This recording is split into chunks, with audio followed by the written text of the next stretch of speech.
আমরা রাজনীতিতে বলে থাকি খুব চড়া গলায়, ব্যক্তির চেয়ে দল বড়, দলের চেয়ে দেশ বড়। বাট ইনফ্যাক্ট আমরা কি 54 বছরে তার স্বাক্ষর রাখতে পেরেছি? বরঞ্চ বিবেক দিয়ে, হৃদয় দিয়ে যদি চিন্তা করা যায় তাহলে স্বীকার করতেই হবে আমরা জাস্ট স্লোগানের উল্টাটাই করেছি। কোথাও শান্তি নেই, সম্মান নেই, নিরাপত্তা নেই।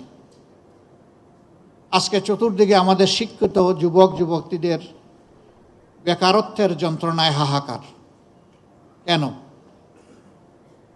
এ দেশটা তো এমন হওয়ার কথা ছিল না। আসলেই কি আমাদের রিসোর্স বা সম্পদের অভাব, নাকি অন্য কিছু? সম্পদের অভাব আমি স্বীকার করি না। অভাব যদি সম্পদের হতো তাহলে 15.5 বছরে আমাদের দেশ থেকে 28.5 লক্ষ কোটি টাকা বিদেশে পাচার হলো কিভাবে? এই পাচারকৃত অর্থই শুধু লুটপাটের অর্থ নয়, এর বাইরে অজানা অনেক অর্থ রয়ে গেছে।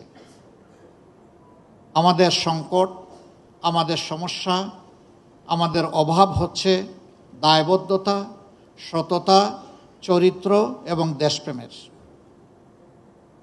এই জায়গাটা যদি সঠিক থাকতো তাহলে অবশ্যই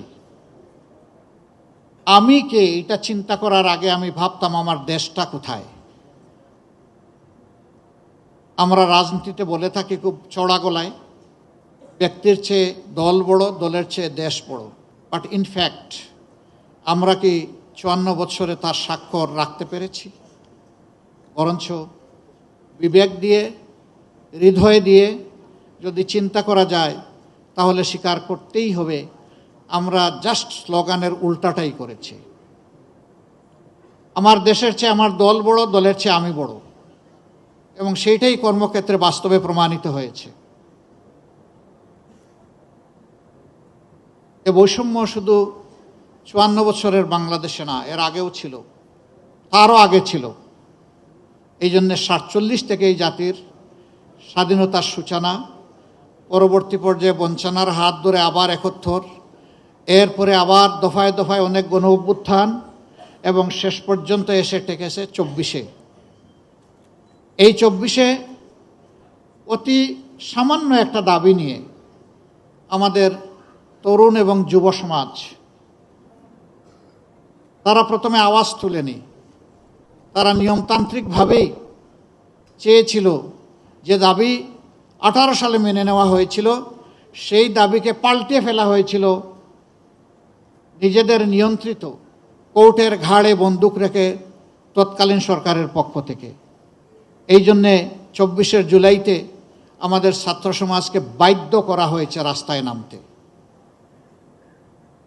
অযৌক্তিক কোটার সংস্কার সাধন করে যৌক্তিক কোটা এবং মেধার স্বীকৃতিকে নিশ্চিত করার জন্য তাদের এই দাবি ছিল।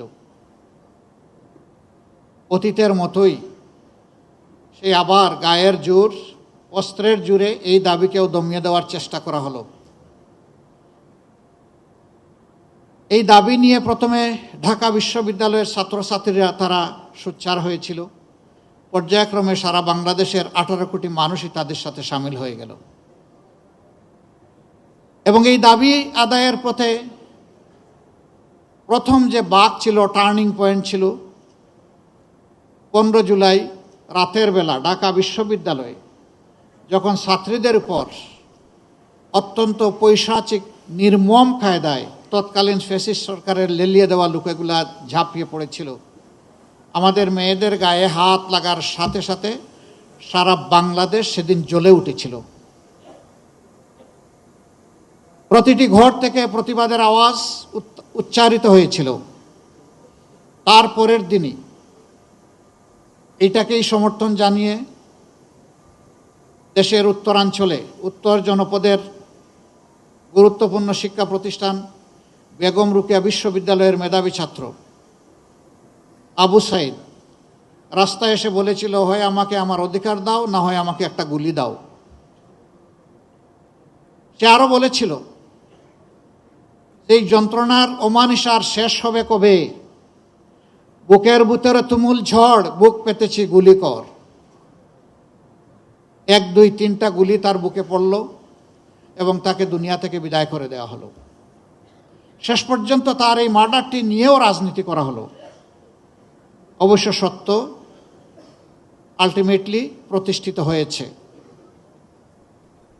এরপরে লাশের পর লাশ, সারা বাংলাদেশের রাজপথকে লাশ দিয়ে ভরে দেওয়া হলো। কম বেশি 1400 জন তরুণ, যুবক, যুবতী, শিশু, আবাল, বৃদ্ধ, বনিতা, শ্রমিক, ব্যবসায়ী, শিক্ষক, বিভিন্ন শ্রেণী পেশার মানুষ এই গণ উত্থানে বিপ্লবী জীবন দিয়েছেন। আমি আজ গভীর শ্রদ্ধার সাথে 71 এবং 24-এর সমস্ত শহীদদেরকে স্মরণ করছি।